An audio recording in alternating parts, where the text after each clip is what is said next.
Tales to Terrify.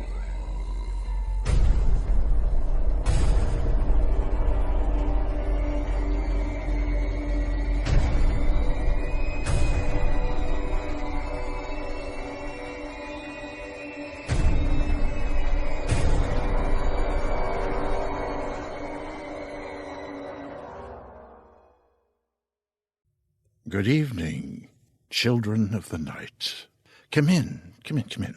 Find your accustomed place with your usual friends. And here we are. Lawrence Santoro here, and you there.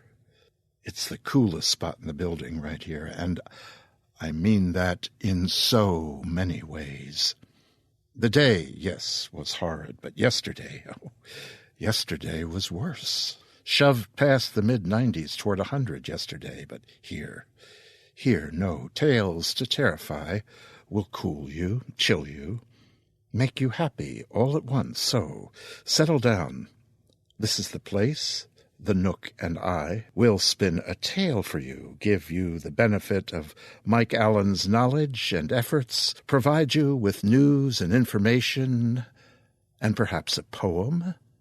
And then I'll kick you out into the night to wander and, of course, discuss. Simple, okay? As mentioned, Mike Allan will take you on another tour of the Abattoir this week. This week, Mike sloshes through the slaughter without benefit of Shaylin Hurlburt, though. Then we'll have a delightful little tale of Edgar Allan Poe, of Hollywood horror and overweight chimpanzees, and that'll be from Kim Newman. And who knows more about Hollywood and monsters than Kim Newman? No one that I know of. But before the joy, the business. As mentioned on previous evenings here, we need narrators. You know what to do. Send us a minute or two of your reading, something of interest to you, to us, and get it off to talestoterrify@gmail.com. Writers, too, we need your efforts, your children, published, unpublished. Send them to the same place, standard submission format. And artists, oh gosh, yes, artists. Yes, you may have noticed we put up new cover art every month. Today is the last we'll show Alan M. Clark's lovely work. Next week we'll have another piece, this time by an old Starship Sofa friend. Well, you'll see. But anyway, we're always looking for dark, for scary, for well-done, creepy images. Show us. Send us an image or two to talestoterrify@gmail.com. Yep, that's the same address. And another thing. Now, don't get too excited. We are about to hit our 6-month anniversary here at Tales to Terrify. Egad. The frights delivered in the chill of winter now burn forth in the heat of summer, and soon the cycle will be ended and will begin again. And what does that mean? It means that for the next few weeks, Tony and others and I will be pulling together, wait for it, are you ready? Yes, Tales to Terrify, Volume 1, the book. Ink on paper, a thing you can hold in your frighted paws, something to be loved, to be read, held, smelt, and something for the shelf in a nook of your own. We'll have some things you've heard. We'll also have lots you've not. There will be art and such. I'd love for there to be a decoder ring, but there probably will not be one of those. Rats. Besides, what box top, what label could we ask you to cut off and send along with your 25 cents? I lament the passing of that era in merchandising. I miss Wheat Checks and Ovaltine just for their tops and labels. Well. But back to Tales to Terrify, Volume 1. I don't know at this point when it'll be out, only that it will be out later in the year. And I know it will be beautiful, and you'll have to be the first kid on your block to have it. Oh, really? Now, down to tax, brass-wise. We've got Mike Allan, as announced, and he'll take us on a tour of the Abattoir.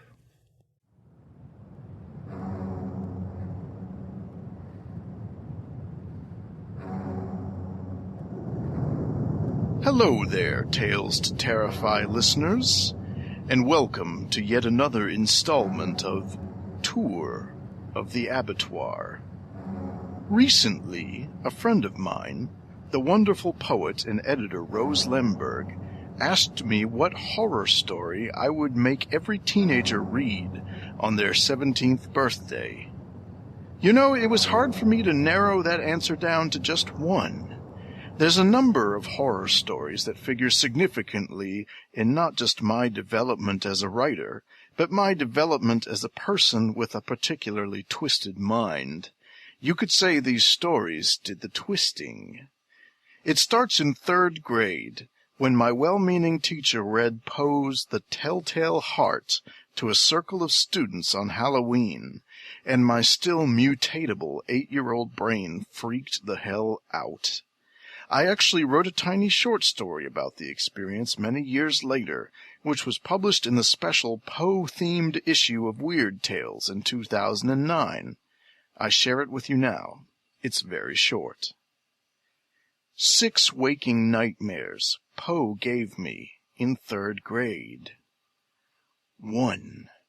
At night, the light fixture above my bed stretched into a pale blue vulture eye, and the emaciated ghost of the man it belonged to swirled out, craggy face contorted in silent accusation, as he reached for me. But 2. I didn't dare turn my head, for fear of the man with the toothsome smile who would emerge from my closet and disassemble himself like a thing made of paper tabs and glue, and what he would look like as he kept crawling towards me. Yet 3. If I shut my eyes, the old man would never leave me alone.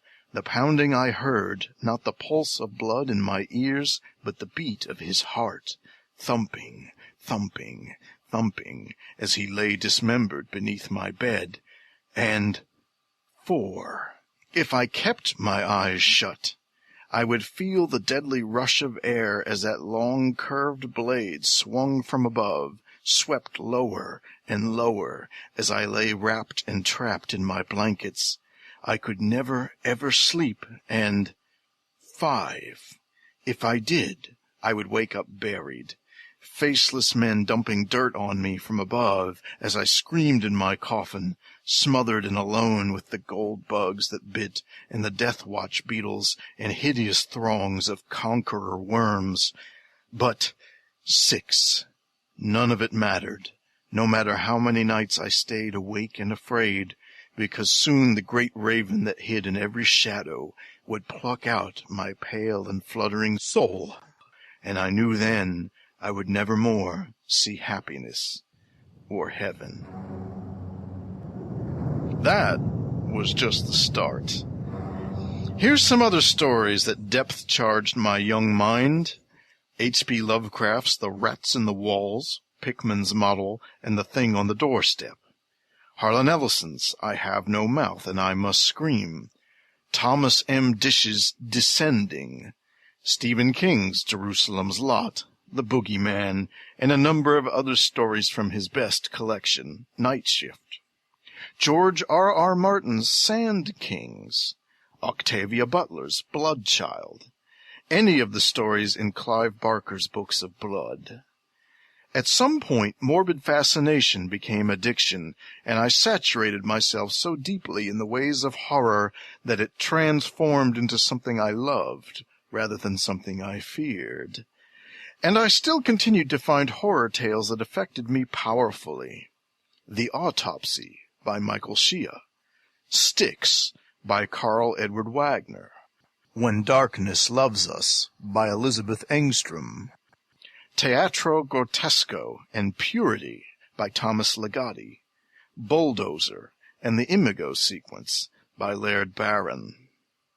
Since we're on the topic of short stories, I've promised for 2 or 3 columns now that I'd give you a review of a cutting-edge collection of creepy tales that first came out last year. Let's Play White by Cheshire Burke.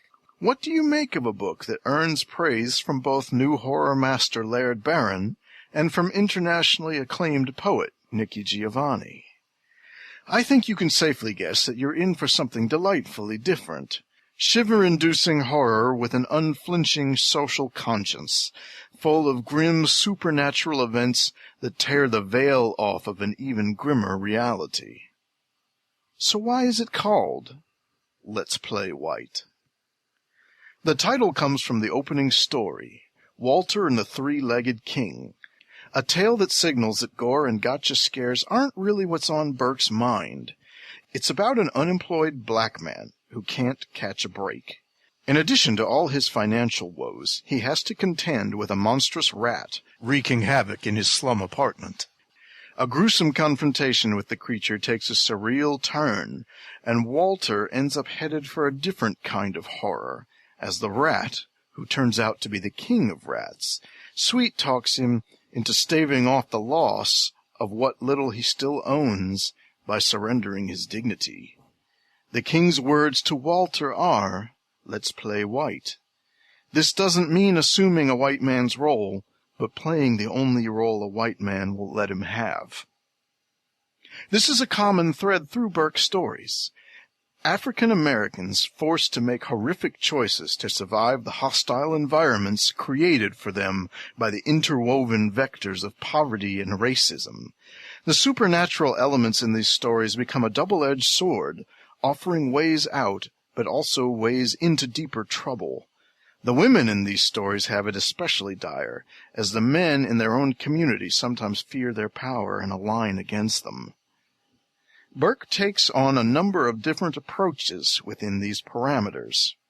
There's Purse, about a woman afraid of being robbed and assaulted on the subway that plays out like a solid kick to the gut. There's Q Change, an offbeat take on the zombie apocalypse that suggests humanity might be better off once we've all been bitten. The Light of Cree turns a river baptism into an ominous and transfiguring event.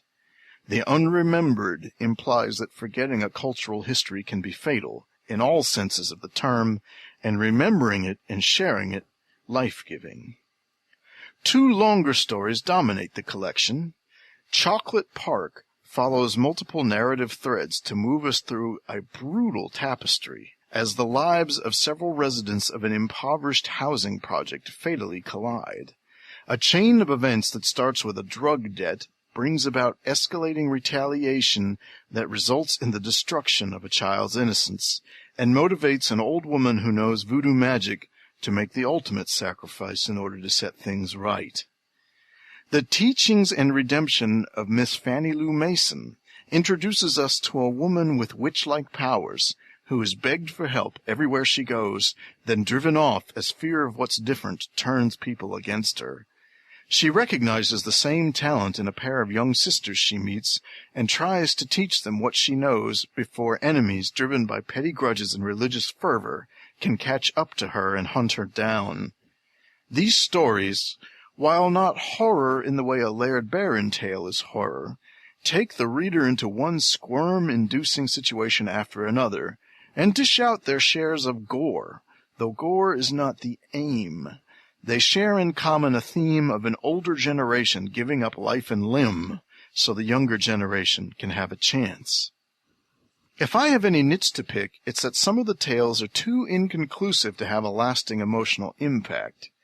I felt that way about Walter and the Three-Legged King, as if it ended where the rhythm of the story seemed to require a couple beats more.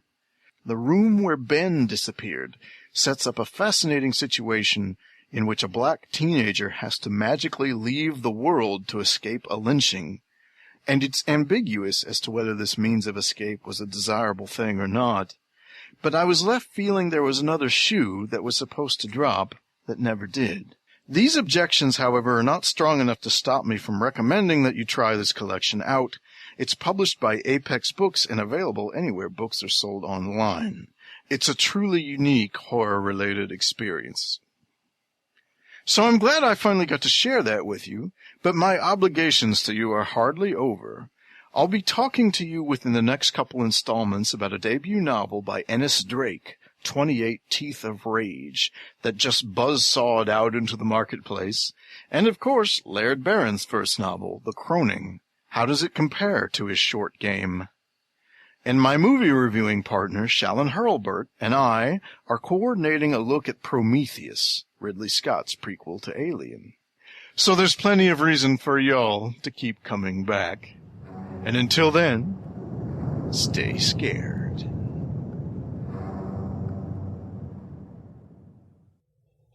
Thank you, Mike.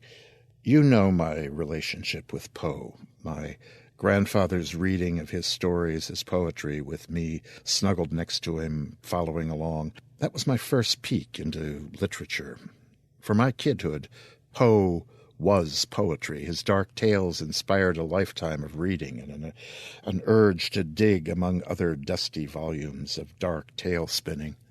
Still, for me, I guess the tale I'd shove under the nose of a 17-year-old is Lovecraft's The Color Out of Space, which we did a few weeks ago here.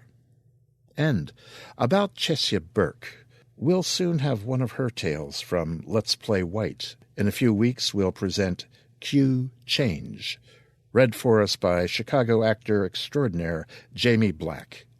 And I am looking forward to that. Again, thanks, Mike. We'll see you again next month, and in the meantime, you can visit him and his blog. Just click the spot below. And okay. So long as we're talking about Poe, and since we have had no poetry of late, let me read a little bit of Edgar Allan. It's a piece called The Conqueror Worm.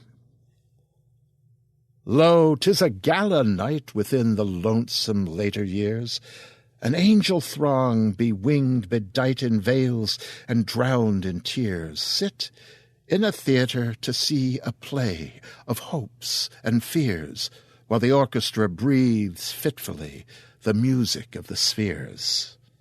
Mimes, in the form of God on high, mutter and mumble low, and hither and thither fly, mere puppets they who come and go at bidding of vast, formless things that shift the scenery to and fro, flapping from out their condor wings invisible woe. That motley drama, oh, be sure it shall not be forgot, with its phantom chased for evermore by a crowd that sees it not, through a circle that ever returneth into the self-same spot, and much of madness and more of sin and horror the soul of the plot. But see, amid the mimic rout, a crawling shape intrude, a blood-red thing that writhes from out the scenic solitude. It writhes with mortal pangs. The mimes become its food, and seraphs sob at vermin fangs in human gore imbued. Out are the lights, out all, and over each quivering form the curtain, a funeral pall, comes down with the rush of a storm, while the angels, all pallid and wan, uprising, unveiling, affirm that the play is the tragedy Man, and its hero, the Conqueror Worm.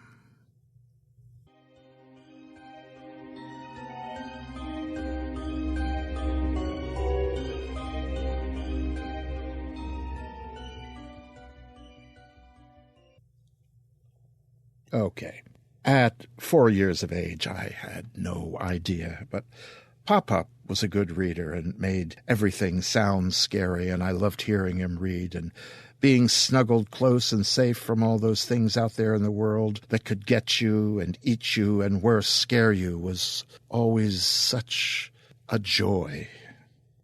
Anyway, why read that? There's a British-American film from 1968. It's called The Witchfinder General. It was one of those American international productions. Opinions vary on the quality of this little sadomasochistic witch-hunting, finding, tormenting, then killing gem. One thing, Vincent Price is here and there attributed to saying that this was his best performance in a horror film. The reason I mention it here is that The film is sometimes known as the Conqueror worm because Mr. Price gets to intone the first few lines of the poem in the opening moments of the film, then speaks from beyond the grave the poem's end lines at the end of the film. That's only in the American version, probably since Roger Corman forced Vincent Price down the throat of the director Michael Reeves, who apparently wanted Donald Pleasence for the role of the sadistic witchfinder. And since Reeves and Price barely spoke to one another, and since Price wasn't allowed any poetic flights of fancy in the role, American International put a few lines of Poe's The Conqueror Worm in the mouth of Price's character 200 dead years before Poe wrote them. But I come close to digressing here. The reason I bring all of this up will become obvious when you listen to this week's main fiction. It comes from British author, critic, all-round interesting fellow Kim Newman. And if you've ever watched a classic horror film on DVD or caught a History Channel reconstruction of the Ripper murders, for example, chances are you've seen and heard Kim. Here, for your delight, is Kim Newman's Illimitable Dominion. Okay, you could say it was my fault. I'm the one. Me, Walter Paisley, agent to Stars Without Stars on Hollywood Boulevard. I said, spare a thought for Eddie, and the Poe plague got started. It's 1959, and you know the montage. Cars have shark fins. Jukeboxes blare the Platters and Frankie Lyman. Ike's a back number, but JFK hasn't yet broken big.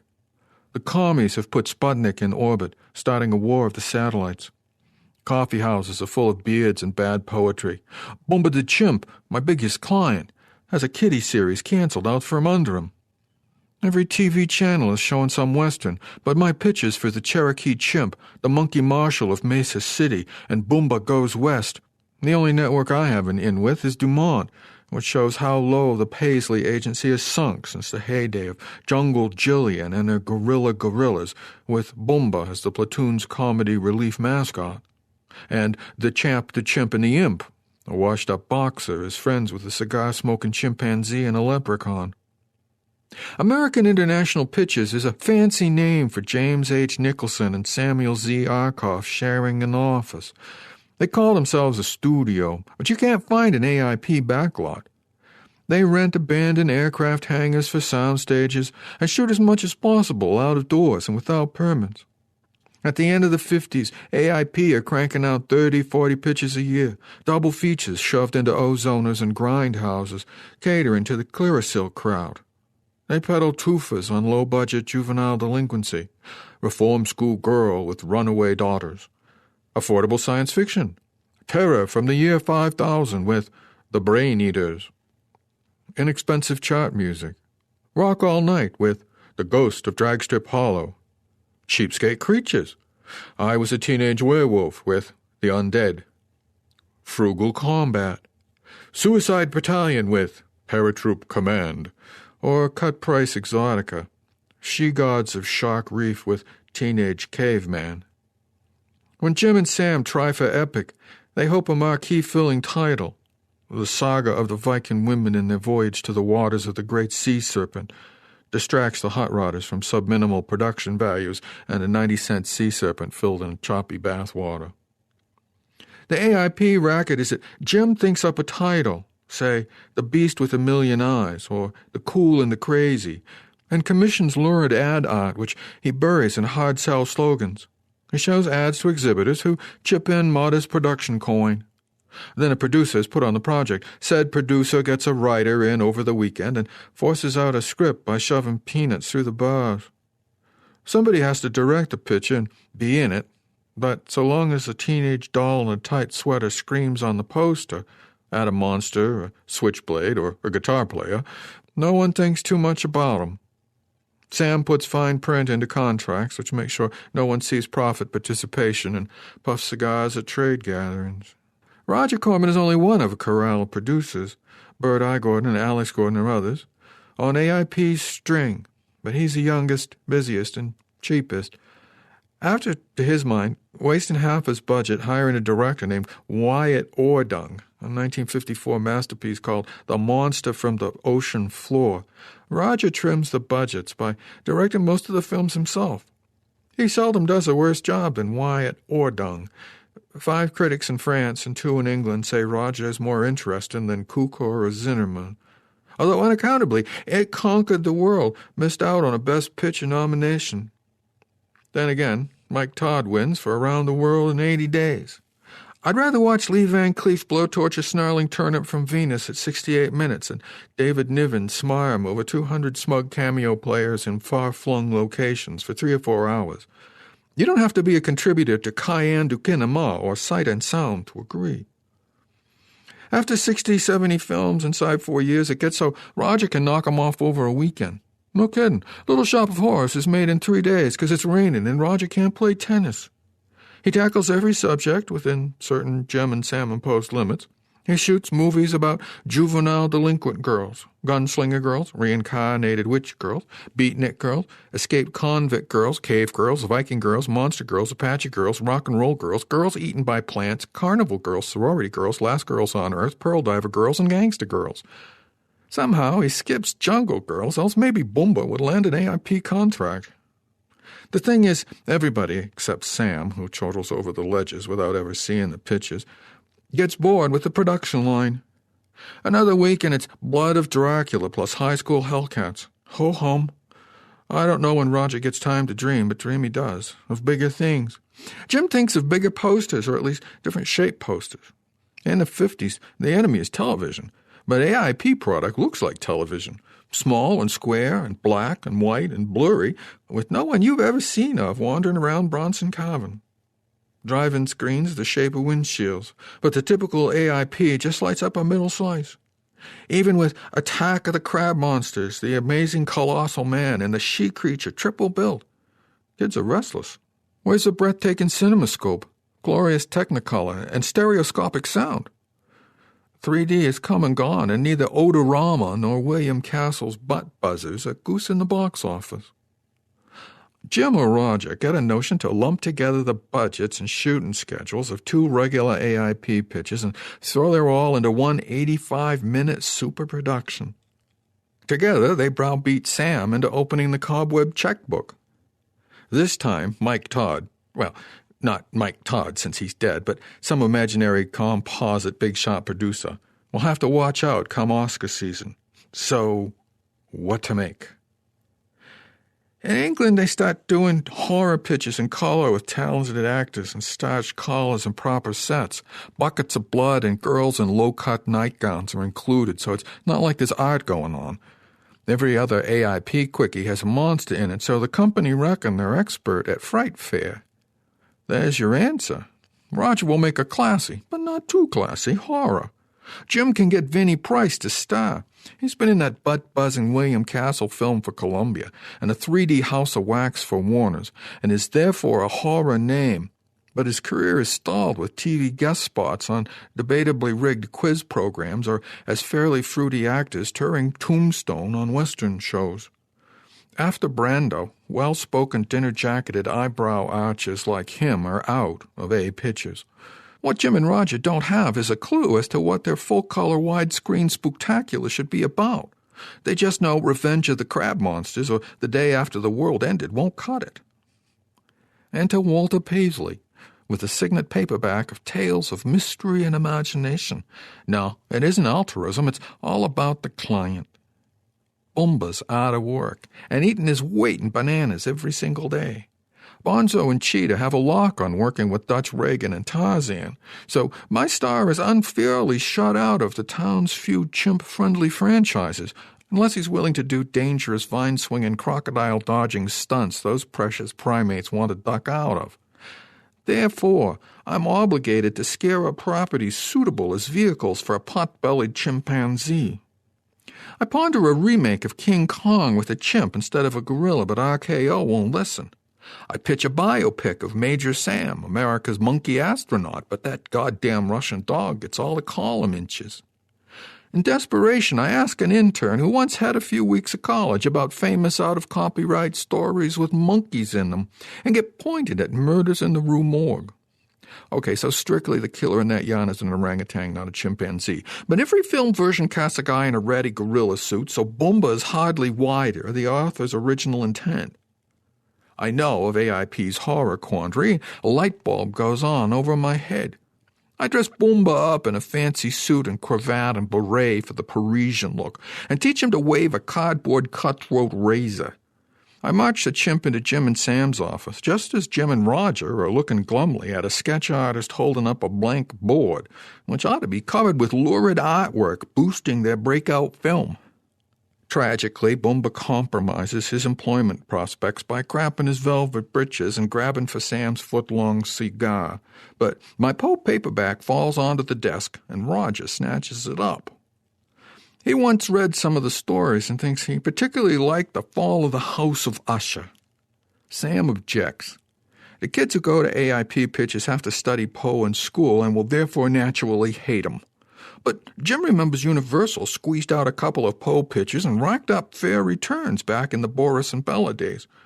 Then Sam, who gives every appearance of actually having read The Fall of the House of Usher, says you can't make a horror movie without a monster, and there's no monster in the story. The house, says Roger, eyes shining. The house is the monster. Jim and Sam look at each other, thinking this over. Boomba is forgotten, chewing the cigar. Then, management buys Roger's line. The house is the monster. Important issues get settled. Is there a part for price? Yes, there's someone in the falling house called Roderick Usher. Is there a girl? Roderick has a sister named Madeline. Paging through the paperback, they discover Poe doesn't say Madeline isn't a teenager in a tight sweater.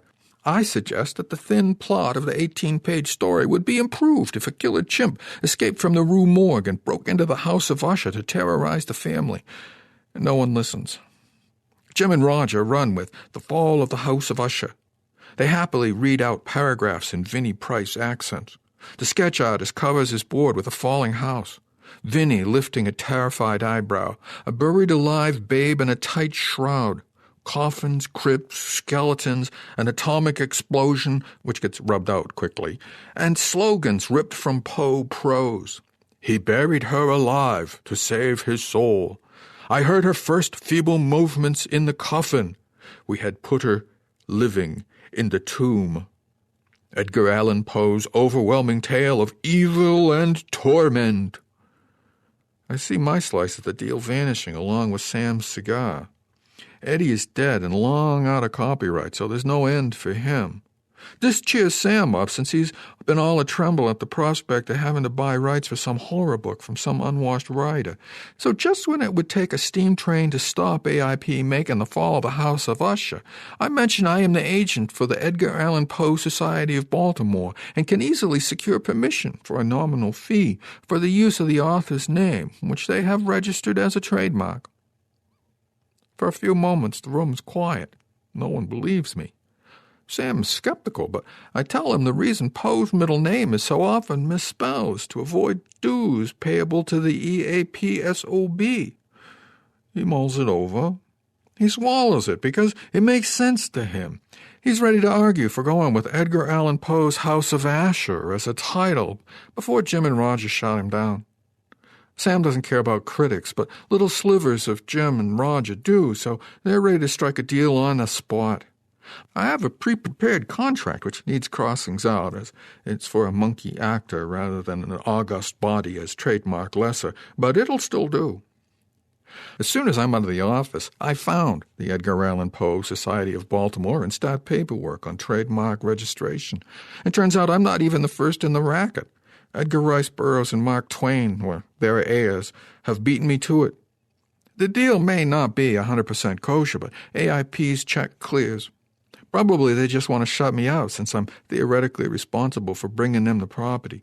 Hey, it's my drugstore paperback. They offer me an associate producer credit but forget to include it in the film. Maybe it's lost in the 5 minutes of swirling multicolored liquids tacked on after the house is burned down and tumbled into the tarn. But from then on, I'm part of the Poe package. The fall of the House of Usher, or the House of Usher as it's called in the posters to save on lettering, is made in a comparatively leisurely 15 days. Vinny shaves his mustache under protest as if he were Cesar Romero, and wears a white wig, which he likes enough to model in his off hours along Sunset Strip. There are only 3 other people in the speaking cast, so the star gets first bite at all the scenery available for chewing. On set, Vinny objects to the line, "The house lives, the house breathes." Roger tells him the house is the monster, and Vinny sells it with eyeball-rolling, velvet-tongued ham. In my capacity as ass prod, I have Bumba pose for a portrait as a degenerate Usher ancestor. Floyd, the camera genius, doesn't get a good shot of it, so you can't see the chimp's cameo in the picture. This is how it plays. In some earlier century, no one's sure which, a brooding youth with a Brando sneer and a Fabian haircut travels through burned-out wasteland to a painted-on-glass mansion where Vinny twitches at the slightest sound and rolls his eyeballs as if they were marbles. He has extra-sensitive senses, which are a perpetual torment to him, and looks severely pained whenever anyone drops a fork or lights a lamp. Our hero is searching for his missing girlfriend, Vinny's sister. She flits about, showing cleavage, then faints, and is buried alive in the basement. Girl claws her way out of crypt, irritated, and scratches out Vinny's eyes as if he were making a play for her date at the record hop. A candle falls over, and the House of Usher catches light like a lantern in Gone with the Wind. Indeed, some of the burning building stock footage might be offcuts from David O. Selznick's day. Vinny and girl get crushed and or burned. Our hero makes it out unscorched and broods some more. Presumably his agent has just told him how much he's getting paid, and he's resolved to quit acting and become a producer so he can wave the foot-long cigar someday. A caption runs, "And the deep and dark tarn closed silently over the fragments of the House of Usher. Poe." Just to make sure you know, Eddie's name pops up several more times during the swirly credits. Against expectations, Usher is a monumental hit. Boffo boxo, molto ducats in the coffers. Roger makes money, Vinny makes money, Sam and Jim make more money than they can imagine, and Jim, at least, has a great imagination. Edgar Allan Poe, or the Baltimore Society in his name, makes money.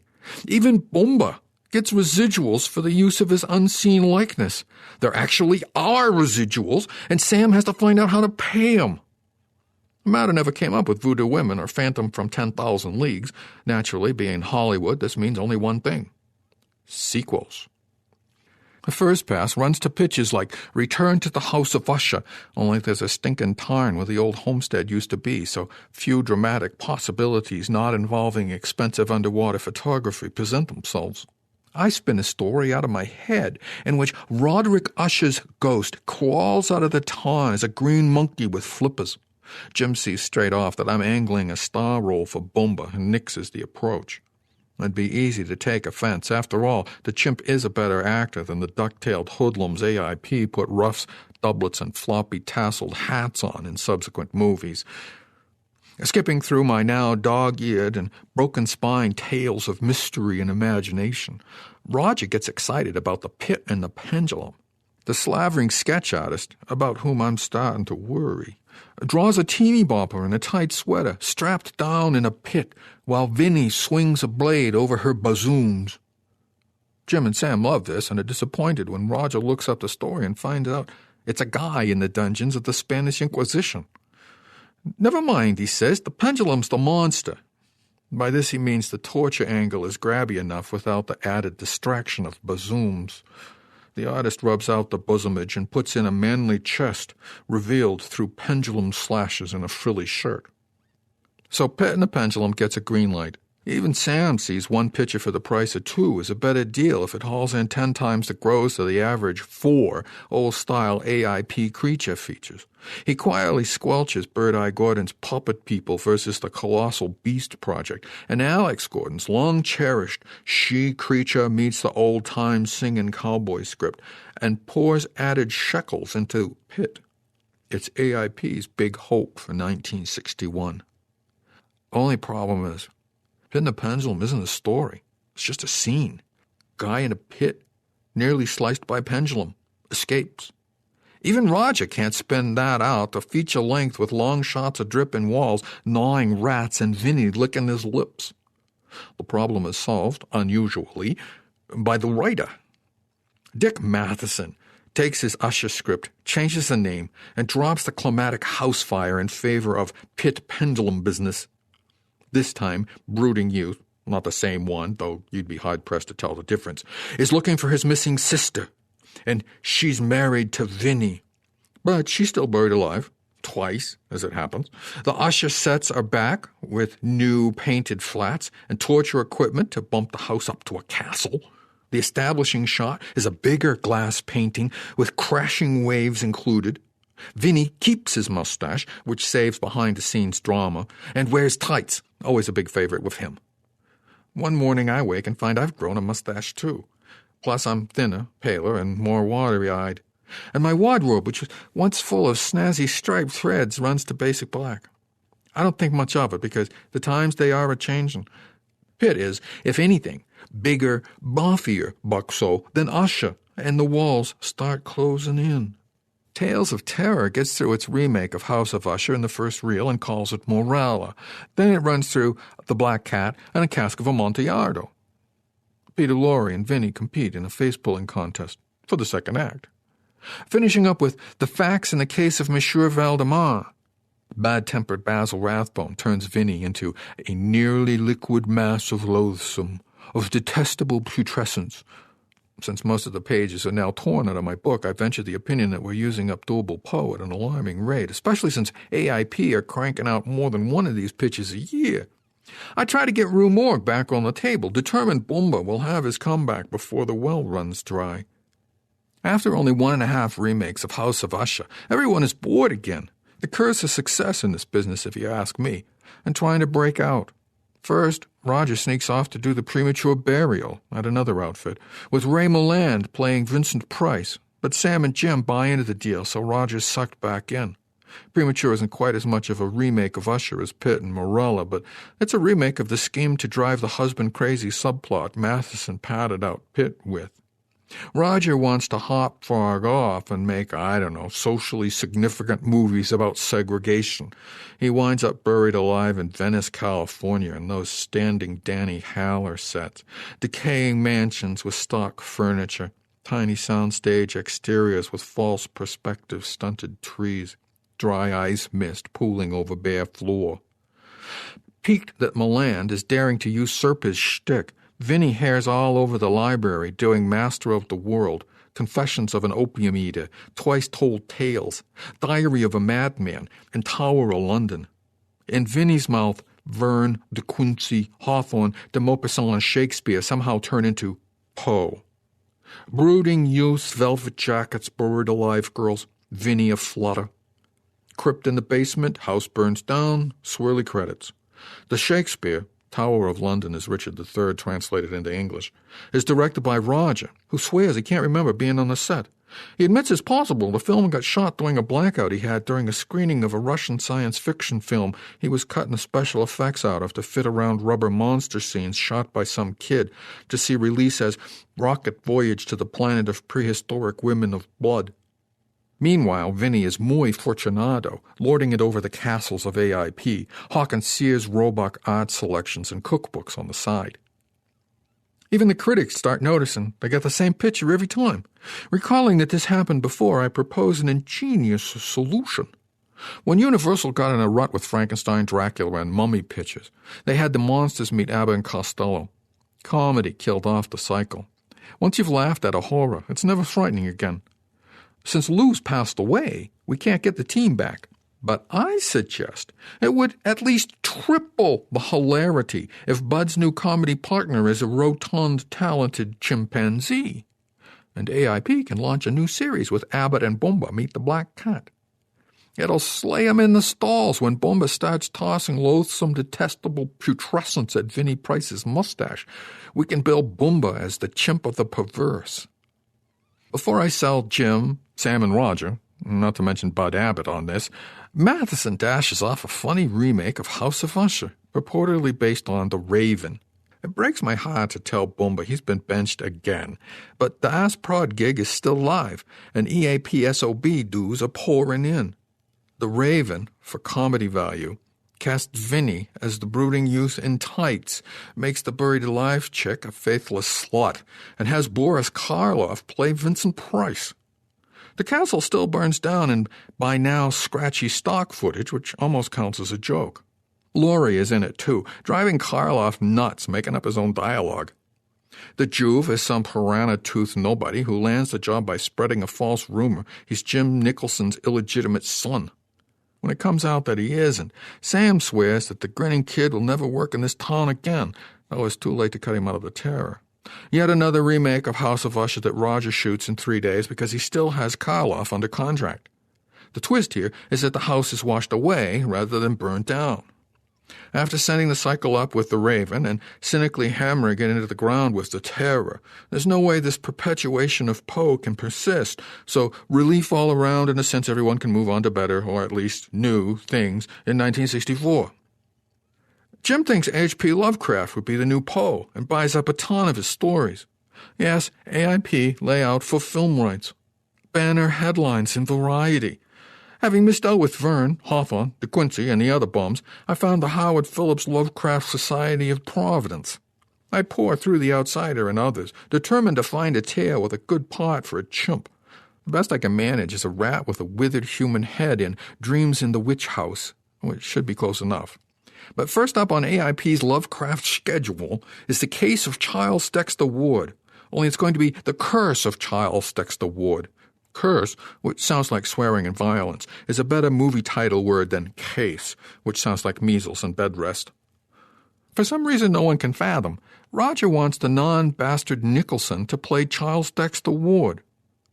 He thinks up this scene where Chuck is possessed by his evil wizard ancestor and smashes an axe through a door to get to his terrified wife, Deborah Paget, while shouting something from The Tonight Show. I know that would never work, but keep quiet. Vinny, meanwhile, happily breezes off to play Big Daddy in Sweet Charity on Broadway, intending to conquer a whole new career as a musical comedy star. The velvet jackets go in storage. The burning building footage goes back in the cans. As per HPL, this time, the monster is the monster. Though I don't live anywhere remotely near a witch house, I'm tormented by dreams, not of human-faced rats or green monkeys, but an angry Eddie. In my restless slumber, Poe comes to me with a long list of grievances which, in my official EAP SOB capacity, he wants presented to Congress, the publishing industry, drinking establishments long since gone out of business, the United States Army, and sundry other bodies and individuals.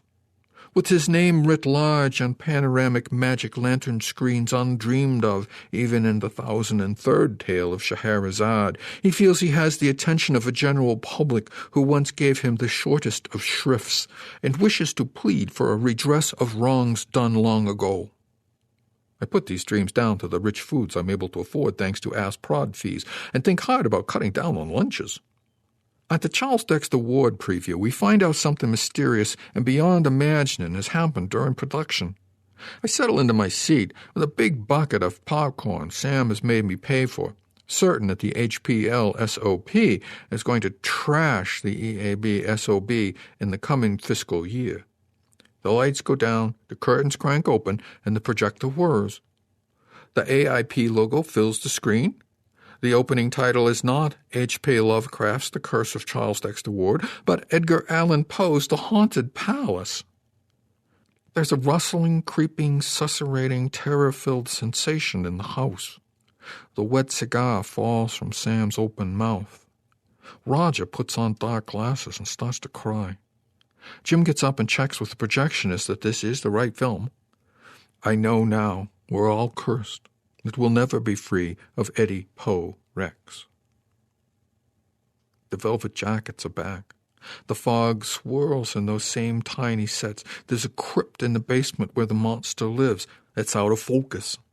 Vincent Price, grieving for lost chances on the Great White Way, plods through a part written for a much younger, scarier man, bidding a bittersweet farewell to life as the new Rex Harrison, or the white Sammy Davis Jr., Finally, as we sob in the screening room, the house burns down. It's another remake of House of Usher. After burning beams collapse for the 9th or 10th time, there's even a quote. While, like a rapid ghastly river through the pale door, a hideous throng rush out forever and laugh, but smile no more. Edgar Allan Poe. We know how that pale throng feel. In melancholy despair, Roger flees to swing in England, vowing to make films about Oliver Cromwell and the Beatles. Unable to resist the faithful clutch of dread destiny, he shoots the Mask of the Red Death in the Tomb of Ligeia, with Vinnie Price, buried girls, burning buildings, swirly credits, and end quotes. The boundaries which divide life from death are at best shadowy and vague. Who can say where the one ends and the other begins? And darkness and decay and the Red Death held illimitable dominion over all. There's nothing Roger can do. He hires Richard Chamberlain, Christopher Lee, Shirley MacLaine, or Jerry Lewis, but visits the star's dressing room on the first day of the shoots to find ashen-faced, quivering-jowled, red-eyed Vinnie Price having his eyebrows powdered and helped into another velvet jacket. I wind up the HPLSOP and find myself shackled full-time to the interests of the EAPSOB, which has regional chapters in Boston, New York, Paris, and Antarctica. The society brings a massive lawsuit against NASA, claiming that the Apollo program infringes the intellectual property rights of the balloon hoax. Bumba drowns in his swimming pool. At Hollywood Lawn, I march leaden-footed behind Cheetah, Bonzo, J. Fred Muggs, and Stanley, billed as more fun than a barrel of teenagers in Disney's The Monkey's Uncle, as they carry the child-sized coffin to the tiny grave. Judy, the simian slut who wormed her way into Bumba's affections, then stole a plum-continuing roll on Dakari from him, makes a show of honking bogus grief into her Kleenex. The wake is a gloomy, ill-tempered affair. I repress an urge to daub the sanctimonious surviving chimps with pitch, string them up from the beams at Ben Frank's, and set light to them. Poe goes on. Roger, running in vain from the Red Death, takes a trip around the world in 80 pitches. City in the Sea, The Oblong Box, The Conqueror Worm, Murders in the Rue Morgue, finally, but with a goddamn gorilla suit and made in Spain, Xing the Paragrab, The System of Dr. Tar and Professor Feather. All the tales and poems are consumed, so AIP start in on the essays. In Eureka, a velvet-jacketed philosopher is on the point of understanding how the universe functions when his buried-alive niece claws at his eyes and the house catches fire. My hair long and lank, my cheeks hollow, my eyes red-veined, my mustache floppy. I realize I look like Eddie Poe. Considering he was found near death in ill-fitting clothes borrowed from someone else, it seems I even dress like the unhappy poet whose still-beating heart of horror I discern beneath the floorboards of my office or bricked up in the basement of my bungalow, which doesn't even have a basement. Everywhere I go, every mirror I look into, I glimpse the specter of myself silently accusing, "Thou art the man."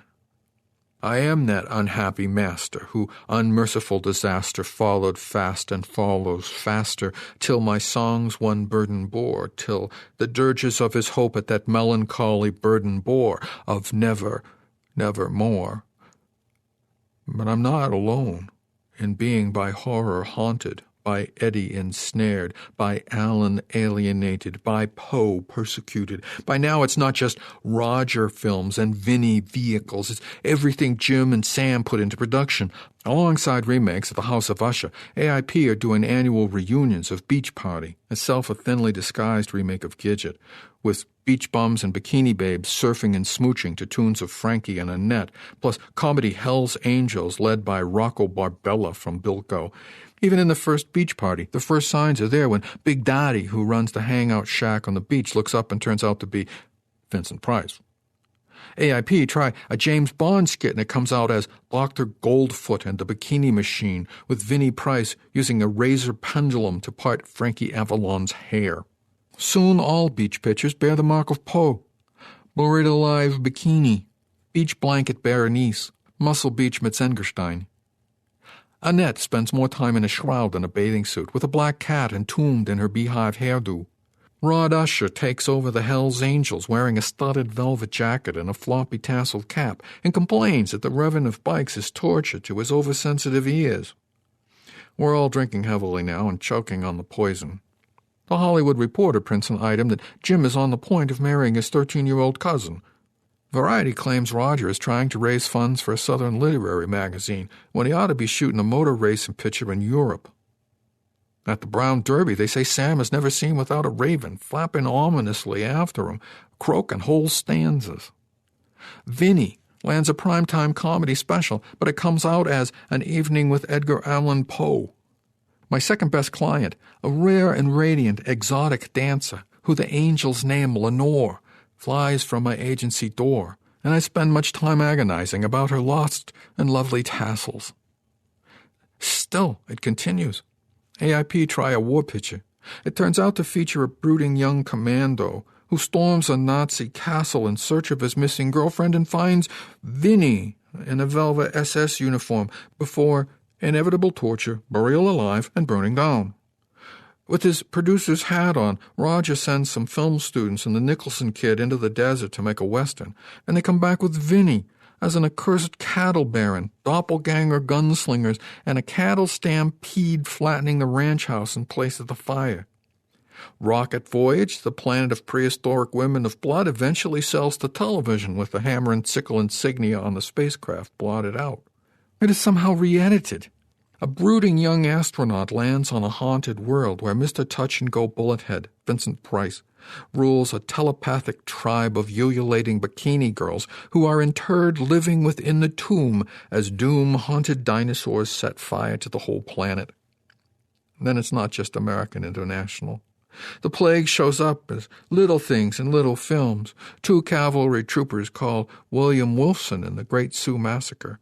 A Pink Panther cartoon called Dial P for Pendulum. A premature burial in John Goldfarb, Please Come Tomorrow. Then a descent into the maelstrom. The Red Death arrives during the revolutionary scenes of Dr. Zhivago, and the rest of the film finds darkness and despair descending illimitably over Omar Sharif and Julie Christie. The Agony and the Ecstasy features Charlton Heston laboring for decades over a small oval portrait of one of Roderick Usher's ancestors. The Spy Who Came In From the Cold winds up with Richard Burton clutching a purloined letter and ranting that the orangutan did it. Even a John Wayne Howard Hawks Western turns on a Poe poem, El Dorado. The curse is complete when movie theaters book The Sound of Music as a roadshow attraction and get the sound of meowing. In vast, empty, decaying, haunted picture palaces around the land, Julie Andrews climbs ragged mountains and pokes around the basement, only to find Captain Von Trapp, Vincent Price, has walled up his wife along with their noisy cat. In the end, Austria burns down. My senses are more painfully acute by the hour. I cannot venture out by day unless the sun is completely obscured by the thickest, gloomiest cloud, and after dark can tolerate only the tiniest flicker and flame of a candle. My ears are assaulted by the faintest sound. A housewife tearing open a cereal packet 2 blocks away reverberates within my skull like the discharge of a Gatling gun. I can bear only the most pallid of foods and neglect my formerly favored watering holes to become a ghoul-like habitué of the new McDonald's chain, where fare that tastes of not-safe cardboard can be found at the expense of a few trivial cents. The touch of my secretary becomes as sandpaper upon my appallingly sensitive skin and raises sharp pains, sudden dizziness, and then profuse bleeding at my pores. Few in the industry return my telephone calls, which is all to the good, since I can, of course, scarcely bear the torture of tintinnabulation of the bells, bells, bells, bells, bells, bells, bells, of the moaning and the groaning of the bells. Movies are only the beginning. Soon Poe is everywhere. The house is the monster, and the house is the United States of America. The breakout TV hits of the next seasons are The Usher Family, The Man from ULALUME, and The Mary Tyler Roget Show. Vincent Price takes over from Walter Cronkite and intones the bad news in a velvet jacket, promising much of madness and more of sin, and horror the soul of the plot. In reports from Vietnam, Washington, and the Middle East, Sonny and Cher take The Colloquy of Monos and Una to number 1 on the hit parade, followed by Procol Harum's A Whiter Shade of Poe, Scott McKenzie's San Francisco, be sure to put some flowers on your grave, the Mamas and the Papas, Dream a Little Dream Within a Dream of You, the Archies, Bon Bon, and Dean Martin's Little Old Amontillado Drinker Me. Vinny hosts American Bandstand too, warily scanning the dancers for a skullface figure in red robes. A craze for floppy shirts, ink-stained fingers, and pale faces seizes the surfer kids, and everyone on the strip has a pet raven or a trained ape. Beauty contests for cataleptics are all the rage, and Miss Universe is crowned with a wreath in her coffin as she is solemnly bricked up by the judges. The Green Berets adopt a Conqueror worm cap badge. Housing developments rise up tottering on shaky ground near stagnant ponds, with pre-stressed materials to provide usher cracks and incendiaries built into the light fittings for more spectacular conflagrations. The most popular names for girls in 1966-7 are Lenore, Annabelle, Ligeia, and Madeline. In the kingdom by the sea we are haunted. In the El Dorado of Los Angeles, white fog lies thick on the boulevards. The mournful nevermores of ravens perched on statues is answered by the strangled mewling of black cats immured in basements. And the seagulls chime in with Tekeli-Lee, as if that was any help. During the whole of a dull, dark, and soundless day in the autumn of the year, when the clouds hang oppressively low in the heavens, I pass alone in a Cadillac convertible through a singularly dreary tract of country, and at length find myself, as the shades of evening draw on, within view of the melancholy house of Raja. I know not how it is, but with the first glimpse of the building a sense of insufferable gloom pervades my spirit. I try to shake off the fog, like the after-dream of a reveller upon Mary Jane, in my brain, and rid my mind of the words of Poe. Yet he sits beside me, phantasmal, fiddling with radio dial, breathing whiskey and muttering in intricate rhyme schemes. I've taken the Pacific Coast Highway to Malibu, where AIP and Corman, flush with moneys from the Poe pictures, have thrown up a studio in a bleak castle atop the jagged cliffs. From the road it looks as phony as a glass shot. The scrublands all around are withered and sere, and I'm not even sure what sere means. The castle seems abandoned, but I gain access through a wide crack in the walls. In the gloom I find the others, Roger in dark glasses with side panels, Sam with Raven chewing on a cigar, Jim haunted by the doppelganger who no longer claims to be his son, Vinny, worst of us all, liquid face dribbling over his frilly shirt, eyebrows and mustache shifted inches lower by the tide of loathsome, of detestable putrescence. A few others are with the crowd. The embalmed, toothless corpse of Laurie, an ancient withered ape just recognizable as Boris Karloff, barely breathing girls, and a teenage singer coughing blood into a handkerchief, an ignored, brooding youth or two hiding in the shadows and trying to avoid being upstaged. All eyes are accusingly upon me. Thou art a man is written plainly on everyone's faces. I admit it to myself and the plague-ravaged company. We have brought Poe back. Neglected and despised in life, to his mind cheated of the riches and recognition due his genius, he has been kept half alive in the grave, plagiarized and paperbacked, bought and sold and made joke of. No wonder we have raised an angry Eddie, a vindictive and spiteful genius.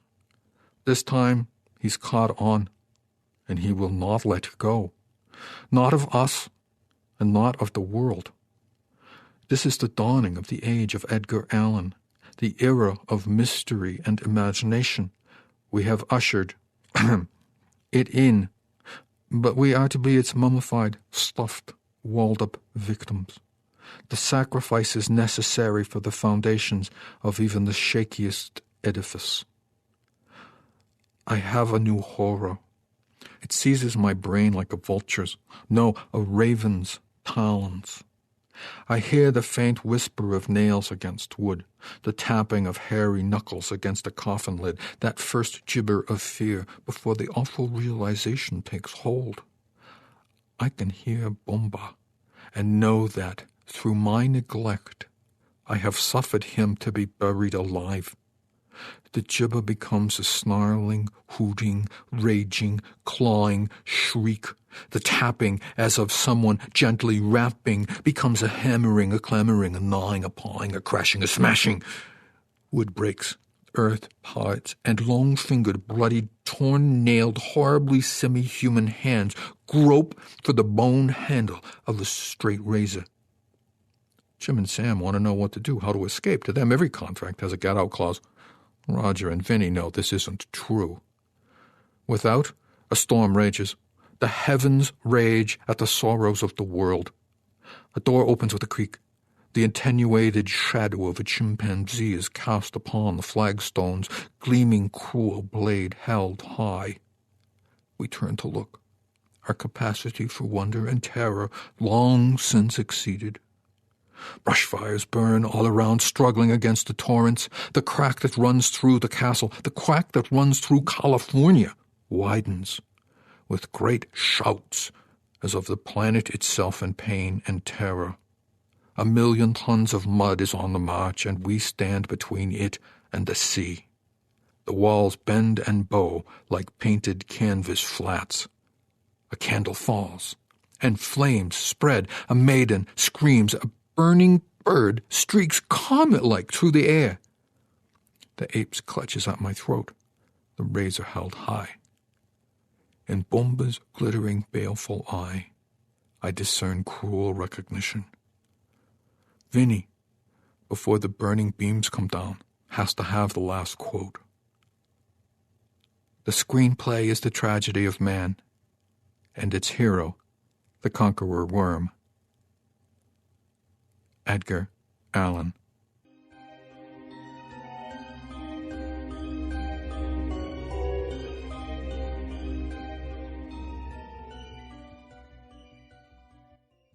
Ah, yes. Illimitable Dominion manages very nicely to weave together two strands of Kim Newman's writing druthers, to wit, horror film history and recasting the lives of real people. I almost hesitate to call this piece fiction, except for the fact that it is. It does, however, rely heavily on the facts of American International, of Samuel Z. Arkoff, the great Roger Corman, et al., and he twists the tropes around poor old Vincent Price, doesn't he? I mean, Kim Newman knows whereof he writes. He began life as a Dracula imitator, I've seen the photos, and began his writing career doing film comment and criticism. Okay, he's won lots of awards, and you ought to get to know his work. Click on his website below and follow the threads. Thanks again, Kim. Our narrator for the evening, Nathan Lowell, has been one of our steadiest, most constant readers here in the Nook. Great work again, Nathan. Nathan is a writer, narrator who read B.C. Bell's How Pappy Got 5 Acres Back and Calvin Stayed on the Farm way back in show 4, I guess it was, here at Tales to Terrify. People who know him from podcasting might not know that he's a teacher. Listeners who know him from the golden age of the Solar Clipper might not know about Tales from the Llamas Woods. He's all of that. He's a teacher, a writer, an expert in web accessibility. So stop by his site at nathanlowell.org. That's all one word, Nathan Lowell, Lowell.org, or just click on the link below. So, my friends, we children of the night must separate for another small time. We'll be together again next week, same place, here in the Nook for some summer chills, some autumn wishes, and I'm going to toss you out now. Watch your way. It's dark out there, and things wander in summer dark, you know. But yeah, you've made it home before, and you'll make it home tonight. Get home, turn on the air, the cool air of the Lovecraft tale. Breathe deeply, settle down. Dream a dream of Hollywood, of painted sets and purple prose. Let the night take you into what I know will be pleasant dreams.